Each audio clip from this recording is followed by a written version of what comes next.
le maire na nga def. ñoo ngi lay fay ça va bien. waaw ñun dañu ñëw fekk fi Set Setal dañu bëggoon a xam objectif bi ak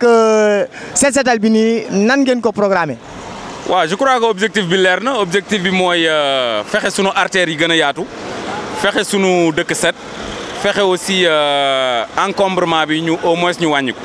parce que ku ne xam na ni la route principale de Yeumbeul Sud moom rek la ñu am muy route bi jógee Thiaroye jëm Yeumbeul Nord jaar Malika Kër Massar mais ku ne xam na ni boo musoon egg si croisement Tëli Diallo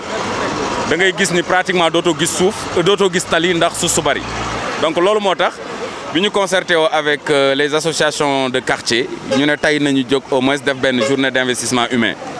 alors c'est un désensablement motorisé comme ni ngeen ko gisee nit ñi wuy si nañ ñu aussi en collaboration avec sunuy xaritu Yeumbeul Nord notamment le maire Ndiaye donc très sincèrement ñu ngi désensabler di def li ñu mën suuf si nag bari na pour ñu génne lépp dana xaw a doy waar mais dinañ def suñu kéemtalaay kattan. waa léegi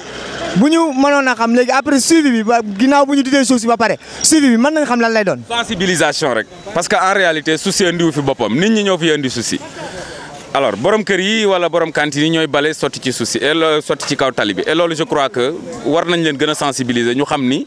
tali bi ñun ñëpp ñoo ko bokkandoo tali boo demoon boo xam ni depuis des mois mënatoo xam sax ndax tali bi am na trottoir donc je crois que loolu il faut que chacun s'y mette pour que tout le monde y gagne donc bu ñu génnee ci lii parce que voilà lii du doon loo xamante ni c'est gratuit def nañ ci xaalis ñu louer pelle mécanique louer